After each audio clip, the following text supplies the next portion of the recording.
Right now, Australia is 72 hours away from a decision that could cost them $300 billion overnight, and most Australians have no idea it's even happening.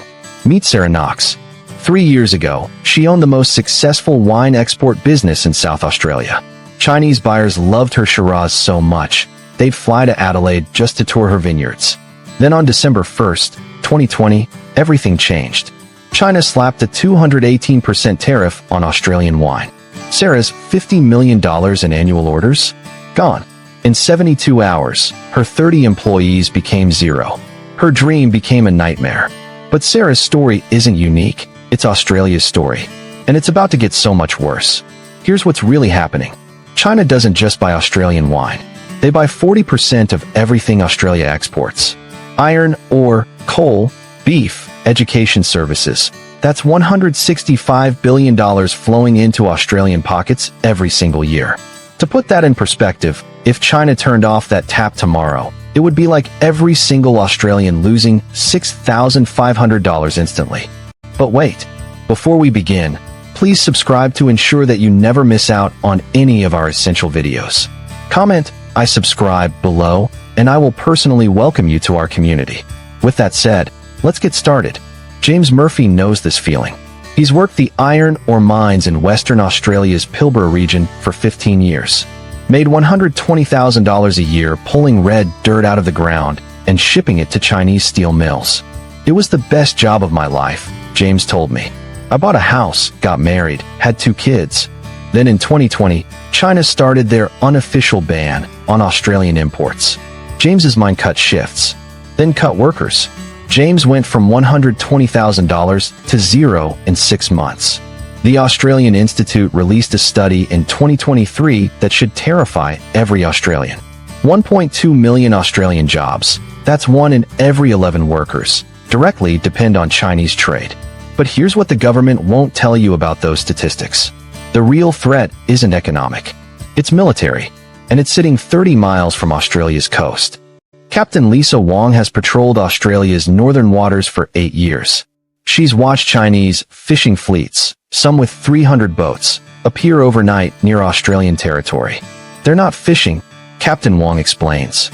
These vessels have military-grade radar, satellite communication systems, and hulls built to ram other ships. She describes watching Chinese warships now escort these fleets, creating what military analysts call gray zone warfare. Not quite war, but definitely not peace. Here's the terrifying math. The RAND Corporation released a classified study in 2024 that found Australia would run out of missiles in less than 3 weeks if conflict erupted in the Pacific. 3 weeks. China has been building military bases that now control 60% of Australia's critical trade routes. Every container ship carrying Australian exports, every oil tanker bringing fuel to Australian cities, passes through waters where Chinese military forces can flip a switch and shut down Australia's economy. Imagine waking up tomorrow and your phone has no signal. Your bank account shows zero because the systems are down. Your GPS doesn't work. Your internet is blocked. This isn't science fiction. It's what economic warfare looks like in 2024. And Australia is more vulnerable than almost any developed nation on Earth.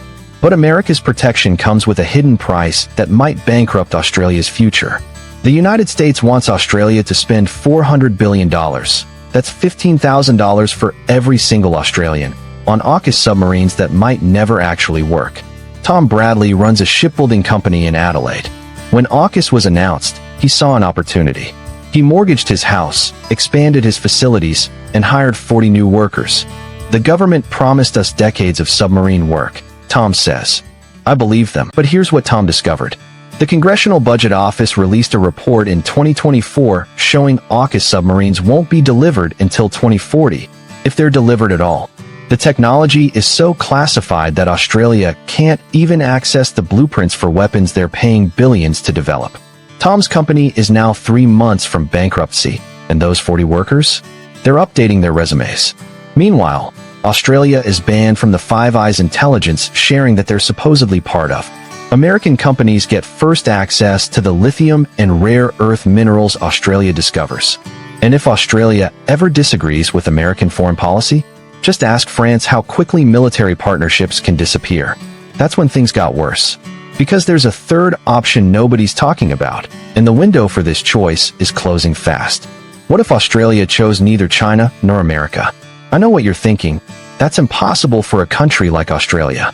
But Singapore proves you wrong. This tiny island nation trades heavily with China while hosting American military bases. Their GDP per capita? $72,000. Switzerland stayed neutral through 2 world wars and became the world's banking center. GDP per capita? $94,000. Australia's GDP per capita? Just $65,000. Dr. Amanda Price spent 10 years designing what she calls Australia's middle power strategy. Look at Sweden, Dr. Price explains. They maintained neutrality, built their own defense systems, and created one of the world's most innovative economies. IKEA, Spotify, Volvo, Swedish companies succeeded globally because Sweden wasn't locked into any superpower's economic system.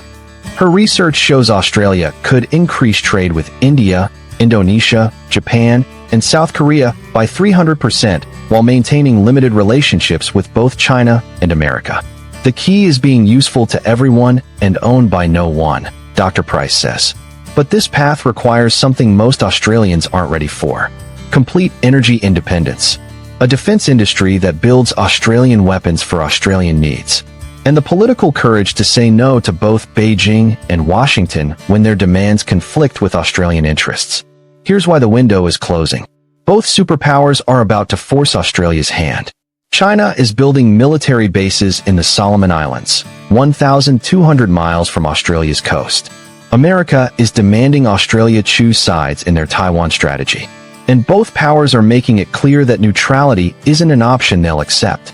The next 18 months will determine whether Australia becomes China's resource colony, America's military outpost, or finds the courage to forge its own path in an increasingly dangerous world.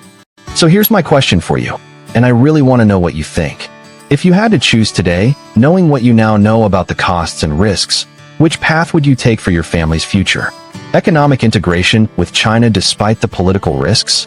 Military alliance with America despite the financial costs? Or independence despite the uncertainty? Your answer in the comments might reveal which way Australia should actually go. Because right now, regular Australians understand this choice better than the politicians making it.